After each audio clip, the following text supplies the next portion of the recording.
Hello, hello, hello. Welcome back to the Sprinklr Coffee Club.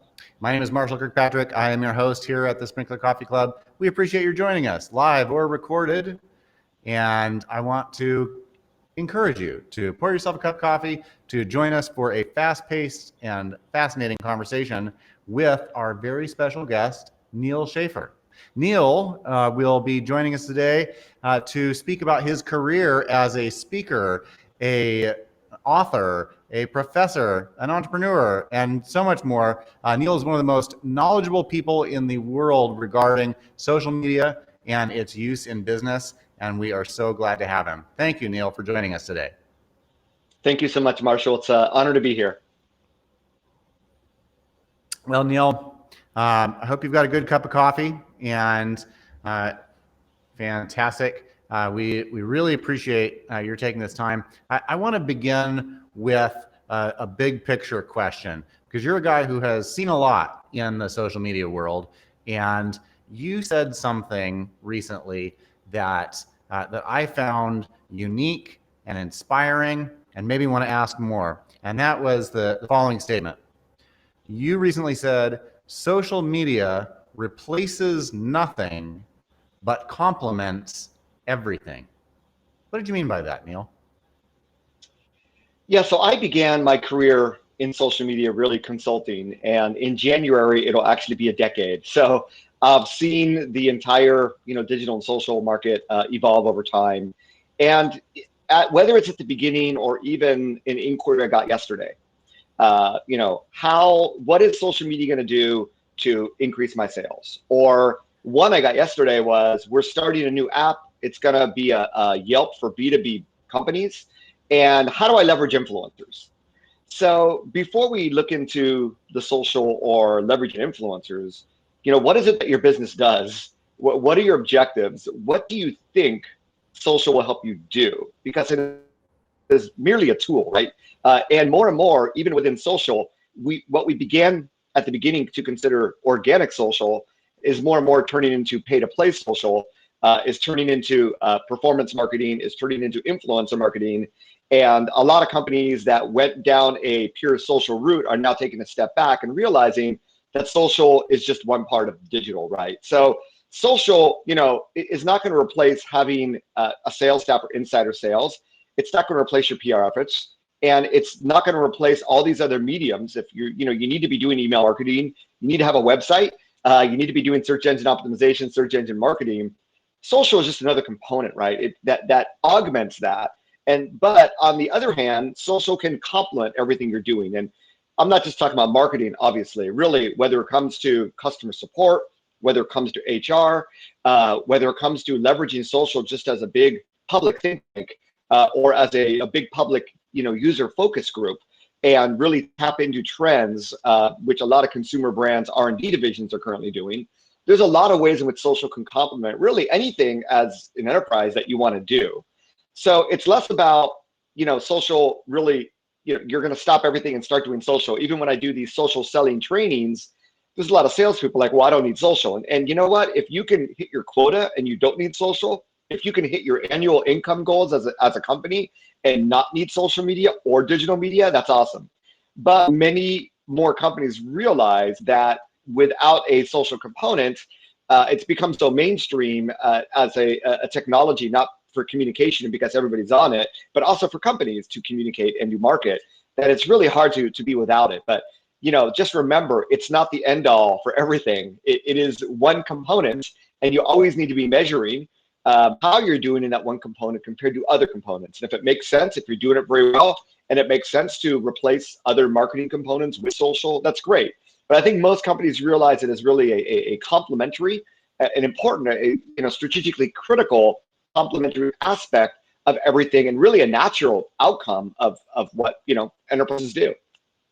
For sure. Let me ask you for a story or an example that comes to mind, perhaps, on a way that you have seen social media complement other marketing channels or other activities that a company is engaged in. Anything that comes to mind as a particularly inspiring example? Well, one of my earliest customers was actually consulting with me, a Fortune 50 software company, that was consulting with me, not from a marketing perspective, but from a customer support perspective. And more specifically, this is a software company, and they have tons of content on their website that can help their customers. Tons of, frequently asked questions, what have you. Yet they were seeing the same questions that they already have the content for. They keep seeing the same things coming up in social media. So was there a way to not just reactively push people to the website that had the answers, but also proactively seed forums, seed communities with information, so that before people had to ask for, look for the answer or ask the question, they would already be educated. So this is a great example of really, leveraging social as a way to complement all the other things you're doing as a customer service operation, especially when you have all that content, that legacy asset, but somehow disseminating it or engaging with people where they communicate to try to proactively really help your organization. And I thought that was and this is 8-9 years ago, right? I thought that was a pretty compelling, just an example of a compelling use case for it. Another company that comes to mind is actually a public utility. And the public utility reached out to me because they wanted to leverage social for crisis management. The funny thing was, they didn't have a crisis at the time, but as public utilities are aware, it's only a matter of time before you have a crisis. And this is before global warming had evolved to where it is today. This is, once again, 5-6 years ago. I said, well, whoever in your organization is involved with social in some way, let's bring them to the table. Let's have a conversation. And at that table were people from 10 different departments, right? It wasn't just the PR department, but it was public affairs. It was, regulatory affairs. It was customer support. And you can imagine how everybody was already using or saw a way in which they could use social. And instead of simply becoming a vehicle for crisis management, it became a proactive vehicle to help build community, help build goodwill, as well as train and educate other departments in the enterprise of how they can leverage it as well. So I think these two examples, I think the knee-jerk reaction is, we'll just post a bunch of ads on Facebook, and that's social media marketing. And unfortunately, for a lot of companies, that's what it's come down to. But there's just so many different ways in which we can leverage social. We could go on and on, whether it's social recruiting or, if you're doing events or whatever it might be, or you want to source content. There's just so many ways in which we can tap into this open public, forum, which is social media, and generate and develop relationships of value that can help our businesses any way in which we want them to. Those are good examples. Yes, and well said about all the breadth of opportunities. That makes me think about something remarkable that I read recently in the Gartner maturity model for multi-channel marketing. They reference in particular the practice of making multi-channel and social marketing a two-way channel, not just for broadcasting your messages, but for drawing in insights and opportunities and what have you. And I thought, okay, yeah, that's good. But what was remarkable was that they defined that as a behavior they see at just the second of 5 stages in their maturity model. So it has now grown mainstream enough that it's not just the early adopters and the cutting edge that are engaging in that kind of practice, as was the case 8 or 9 years ago, I'm sure.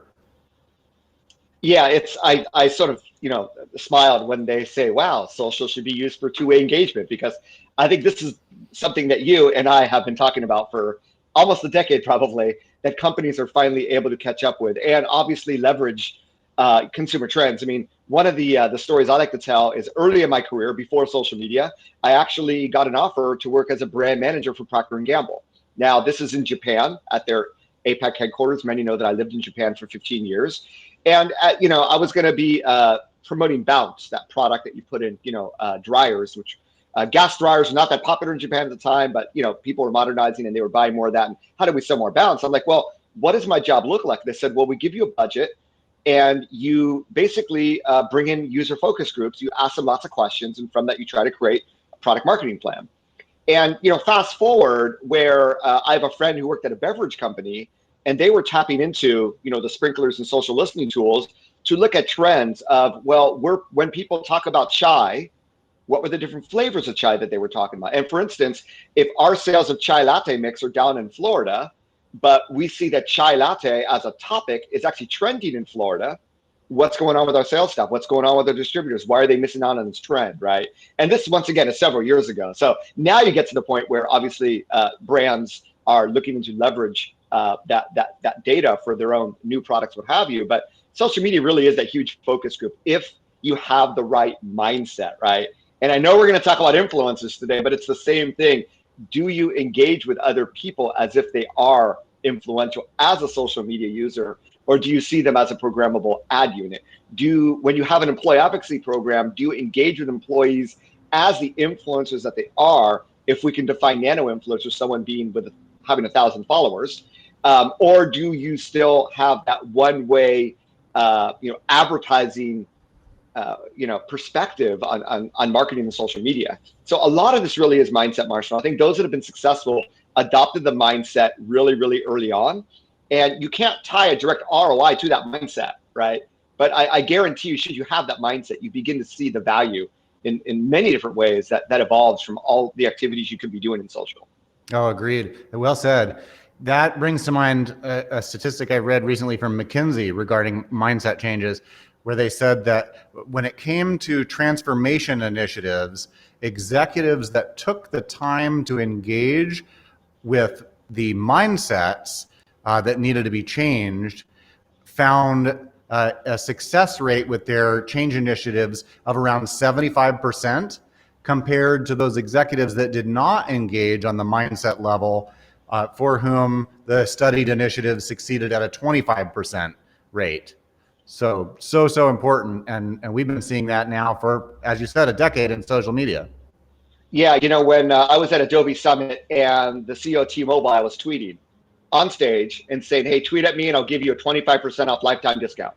Now, there was a problem with that because that was only for new customers, and I was already a T-Mobile customer, and I didn't get that discount. But putting that aside, when your CEO is out there active, right, when your CEO or executive team are actually blogging on LinkedIn, you have no excuse not to even consider that, or if your superiors are telling you that's what you should be doing, to be a little bit more serious about doing it. So I do believe that when the executive team leads, obviously people follow, and it's a trickle-down effect that it has their organizations. Very, very powerful. It's really those organizations where the top doesn't lead, where you have the issues, where you have middle managers that can't get approval for these innovative projects, and there is no transformation. And then when companies want to transform, it's almost too late. They've lost so much leverage in the market.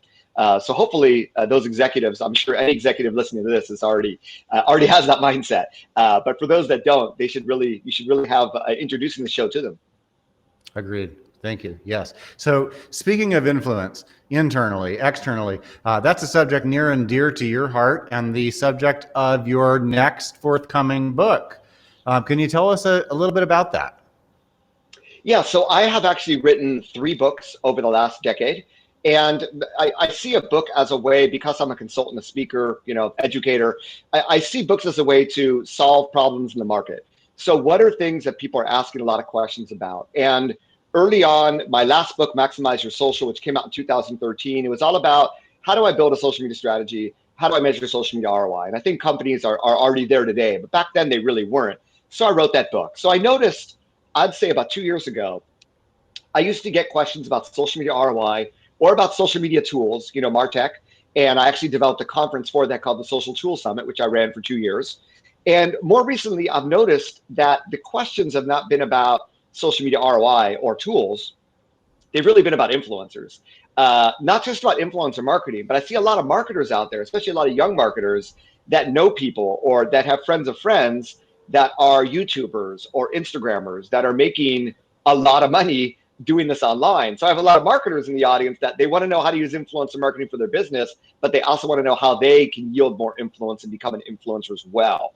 And when I dove into this topic and I sort of test marketed the idea, I used a platform called Publishizer, like a Kickstarter for books. And I realized that there was an audience that really wanted to figure this out. So that's where I wrote the book. And compared to my other books, I really did a lot of research, more research than I've ever done. And I realized that influencer marketing is really part of this trend, right? We begin with social, and then we realize that social becomes pay to play, but then we realize that people are tuning out advertisements, and therefore user acquisition cost or any other KPI related to social is becoming both less effective and more expensive. And really what it comes down to, all these other trends, like, brands want to humanize themselves, right? Brands are having a hard time creating visual content for visual social networks or visual mediums like, photos and videos. On the other hand, we now have tens of thousands, if not a few million, really, really good content creators, right? Content creators that are creating content that resonates with community, content that, frankly put, it's better than what brands are creating in a lot of different industries. So you tie that together with the need for content, the need for engagement, and you then see how the potential of, truly collaborating with influencers, not just for amplification of for brand awareness, what have you, but of actually replacing your agency or your in-house content team with content from influencers, right? This is part of this collaboration of social replacing nothing, you're complementing everything. You want to tap into a community that is harder and harder to tap into. And the more niche that community is, the harder it is to tap into. But for any given community or niche community, there are people that have the ear or that have a fan base there. And it's a natural that you would want to partner with them. And I think that a lot of marketers have really been miseducated about influencer marketing because they still think of this old, I don't want to spend $100,000 working with Kim Kardashian, or, when I think of influencers, they're everyday people, right? I think of, micro influencers, nano influencers. They create content, they're bloggers, they're YouTubers, similar to mommy bloggers back then. Those were influencers, right? Affiliate marketing, you're tapping into influencers that have a community that you want to collaborate with and give them a code and give them commission. You're basically collaborating with people outside of your company. Now, when we think about influence marketing, about collaborating with people outside of your brand, then you begin to see that influencer marketing is not just about what you would call influencers, but it's also about your fans, your followers. It's also about your customers. It's also about your partners, and it's also about your employees. So I really see influencer marketing, not just this traditional look of influencer marketing that a lot of marketers define it as, brand advocacy, employee advocacy. At the end of the day, you're tapping into social media users, some that have greater brand affinity with you than others. Obviously, your employees have the greatest brand affinity, and you're creating collaborative relationships that generate tremendous value for your business for a variety of objectives. And once you begin to see it in that way, once you begin to realize that as a brand, your options become more and more limited in social, yet we know that the number of users, the amount of time being spent, the influence that social has only gets greater, you begin to see the only way to really move forward without spending a lot on advertising, which is not going to be as effective and that are people tuning out, is really people power, is really collaborating with other people and inciting word of mouth marketing. I do a lot of business in Japan. They are very far behind, European American companies, I believe, in terms of digital marketing and social media marketing. But when I talk to a lot of small business owners in Japan, they realize, and I asked them, hey, how did your business get so big? Because when you started, we didn't have social. What did you do? And they said it was word of mouth marketing. So if people are talking about your brand in social, that's great, right? You can leverage those fans. But if they're not, like a lot of businesses, leveraging influencers to incite that word of mouth marketing is a very, very compelling objective once you realize and put everything into balance, everything, the perspective that I've talked about. And I see companies, a lot of them in Asia, they will just not do organic social. They won't even do paid social. They'll just go straight into working with influencers. It's sort of like forgetting about fixed, wire telephone and going straight to, wireless cellular networks. It's sort of a similar thing. So I think once you see the value, once you begin to find who those people are that might be influential. And like I said, this isn't just for B2C, right? I spoke in front of one of the top 5 pharma companies, did a full day workshop with them on social, digital, what have you. And the number one thing they were interested in was influencer marketing. Now, for pharma, the influencers are probably not going to be, the individuals you would think about are influencers, but who has the ear of a community that you want to tap into? It's the nonprofits, right? In this scenario, the nonprofits become the people, the organizations that you want to engage with, and therefore they become the influencers. So once we begin to broaden that definition of who influencers are and what influencer marketing can do for your brand, you begin to see tremendous opportunities. And it's sort of like we're getting back to the days of PR running social media or media relations.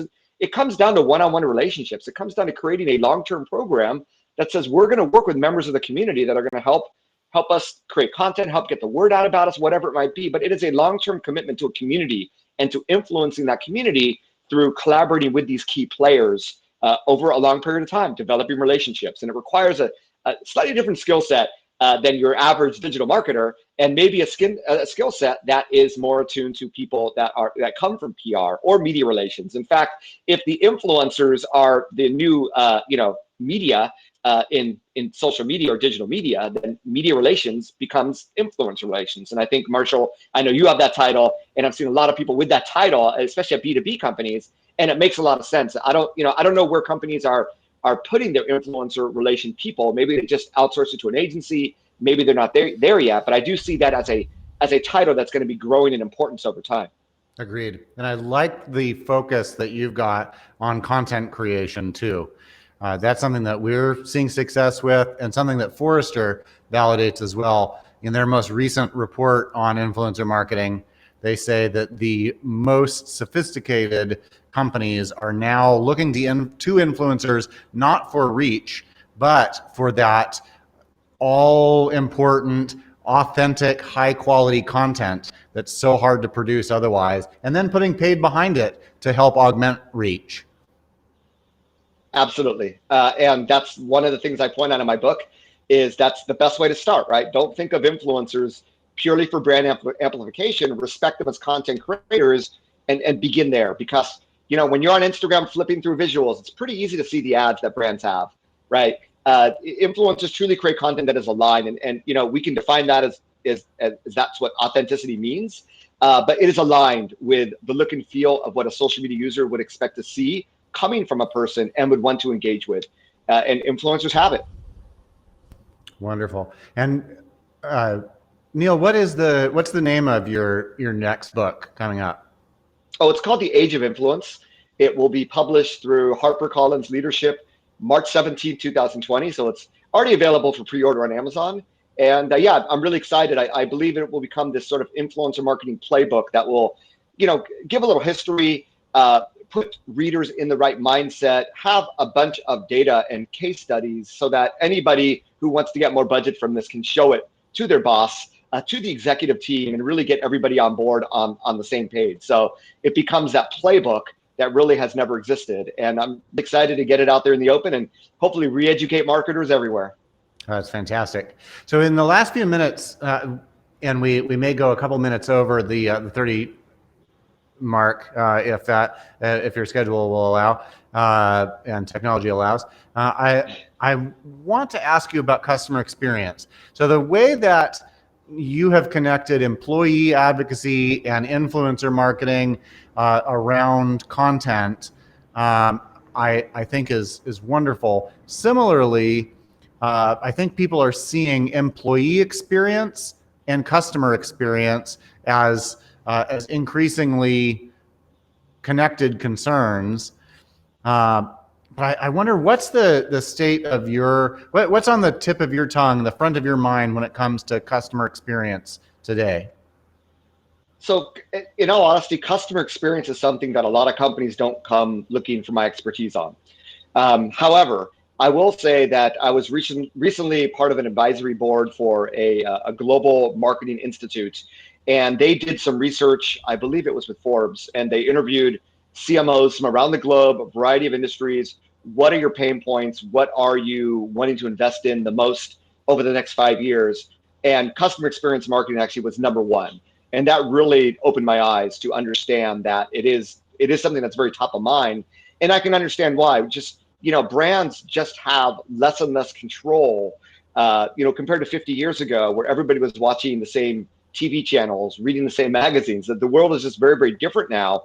And the way that people experience your product, your service, your company has that chance of being talked about on a channel where that information can be broadcasted. So it's less about, part of it is also that talking about the utility company, about building goodwill. A lot of companies started with social media, with monitoring social, so that if somebody was to blast their Maytag dishwasher or what have you, they'd hear about it, right? So it's less about using monitoring or social listening to reactively engage when something goes wrong, but really to build, I believe, more goodwill about your product, to make sure that when it's talked about, it's done in a positive way, and really to further find consumer insight when they experience your product. Where are the holes that you need to address as organizations have become looser, geographically dispersed, and many times leaner, and many times using more and more technology. I think that it comes time where at the minimum to do a customer experience audit and really try to figure out, if we were a customer, how would we experience this brand? If we were to reach out on social media, would we get a response? Is it faster for me to contact AT&T on Twitter versus the phone? Yes, it is. Philosophically, is that the way it should be? I don't know. But these are the things that I think companies really have to deal with, because just the democratization of communication, of media influence, is just radically different than it was a decade ago. And I think this is sort of the undercurrent, the backdraft of what is fanning the fires of companies really trying to figure this out before they run into some monumental errors that will force their customers to go elsewhere. And we all know that the cheapest way to acquire a customer is to keep your loyal customers happy. And referrals, when we talk about customer lifetime value, there's that referral aspect that your happy customers will refer others, which only becomes more powerful with social media. So a lot of these things all work in tandem, and I think it makes a lot of sense. I do too. That's a really good overview of the context. Thank you so much. So Neal, you have got a great breadth of wisdom and experience on a wide range of things. Where can people go to learn more about you and your work? Well, I am, I've had a few different brands, and I realize that with the age of influence that your personal brand is your best brand. So I am Neal Schaffer everywhere. I do have a podcast called the Maximize Your Social Influence podcast.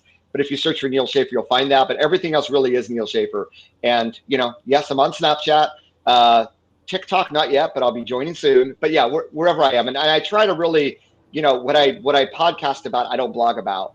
What I post on Instagram, I don't post on LinkedIn. I really try to stay true to each one of the networks and really post content that's unique to that network. So I hope whatever network you're on, you'll find me and you'll follow me.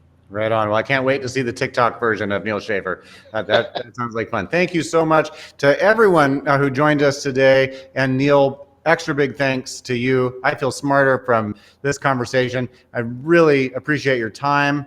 And folks, I hope that you will like and subscribe to the Sprinklr Coffee Club channel here on YouTube.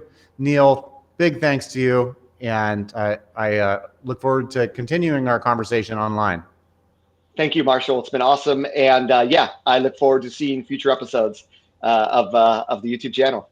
Wonderful. Thank you. All right. Have a great afternoon, everyone.